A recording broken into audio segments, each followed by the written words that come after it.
Hello again, this is Assistant Medical Director Dan Summers of the Crystal Shores EMS. Today we will be showing you part 1 of a 2-part training module for radio communications. In this first part here, I'm going to show you the basics of operating a radio here in Crystal Shores. Much like the ACE system, which you were previously shown, this operates through the use of your tablet. They are issued when you first arrive in the city. In order to communicate with others, you will need to hit Control. This will deactivate a sound dampening device, which prevents others from hearing you by default. You also are able to use a radio, and that is also controlled through your tablet, and we're going to show you how to operate that today. So, the basics of operating your radio. We'll start with the settings here. So you're going to want to press Control+P on your tablet. This brings up your radio user interface, which will remotely change the radio. Now, right now we're on frequency 58. This is a default frequency that this just happened to spawn on. It will randomly generate you with a frequency when you spawn in. And by spawn, of course, I mean wake up. Wink, wink, nod, nod. Anyways, we're going to clear this out. Now, as you guys can see, many of these buttons, but not all, have functionality. We're going to put a random channel, so we'll say 77. And we're going to set frequency. If you do not hit set frequency, the channel that you changed it to, the frequency you changed it to, won't hold. And when you close your radio, you'll be back to the original frequency you had.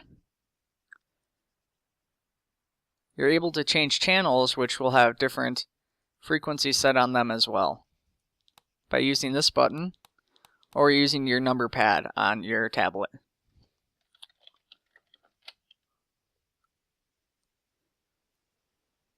You can change the speakers in which the radio is using, so you have either a headset by default, which is where you can only hear the radio, or you have speakers where anybody nearby can hear the radio talking when somebody uses it. It's best to generally avoid this when there's people nearby, as it can often cause a disorienting effect where you hear the speaker speaking and then it echoes about. Up next, we have the ability to set an additional channel here if need be. And so we're going to say 75. I'm going to set that as our channel here. As you guys can see, despite setting an additional channel, that still goes on our main channel when we change it like that. Or main frequency.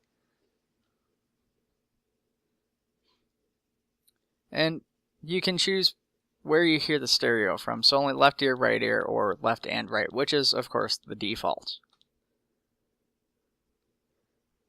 You can also increase and decrease your radio volume. Right-clicking the knob at the top increases it. Left-clicking the knob decreases it until it cycles about. So now that you know how to operate the radio, let's show you what it looks like when you're using it. So you're going to hit caps lock on your user interface here.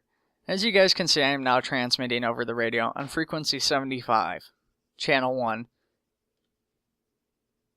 And it now shows my message has been transmitted.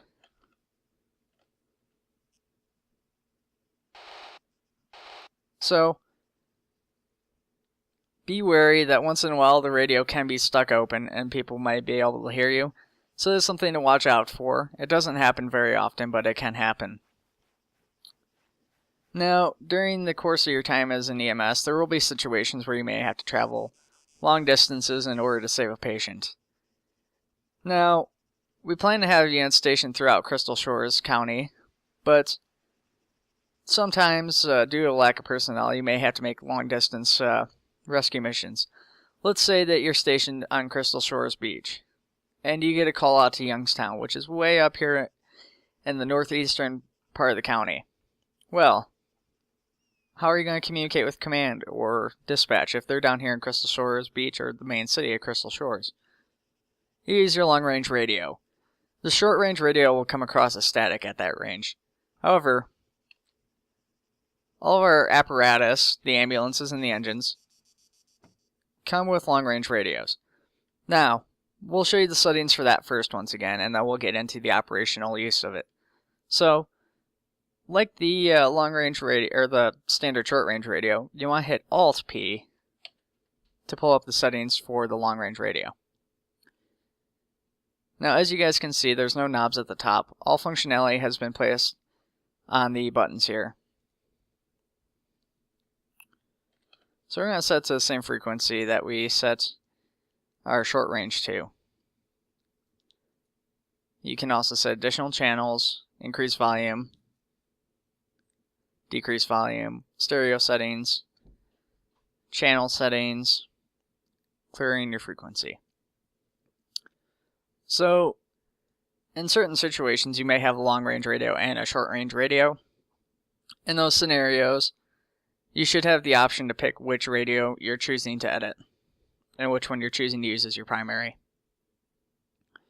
Now, in order to use a long-range radio in a vehicle, you must be in the driver's seat, though generally the passenger is the one that should operate the radio. Now, as you guys can see, simply holding caps lock on my button, on my user interface, just transmits across the standard radio. However, if I hit Control Caps Lock, it gives me a special beep, which indicates that I'm transmitting across long-range radio. And in the lower right-hand corner, it shows that I'm transmitting from the Hemet transport, and shows a small picture of the vehicle.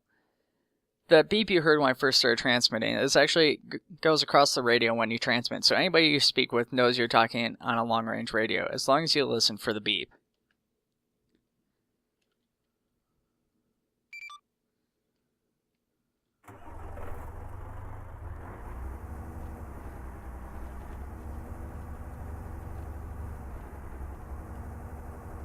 Now, as you guys can see, you can use the radio while driving.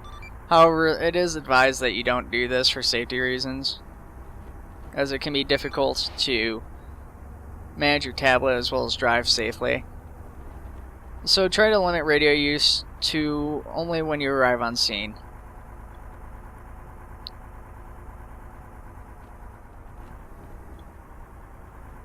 Now, this concludes part 1. As I said, this is a 2-part training course. So, once we have the opportunity, we'll show you guys how to use some of the terminology and communicate with others in your course of a standard duty day. I hope you guys enjoyed the video, and I hope you look forward to the future ones coming. Alright, thank you guys for watching once again.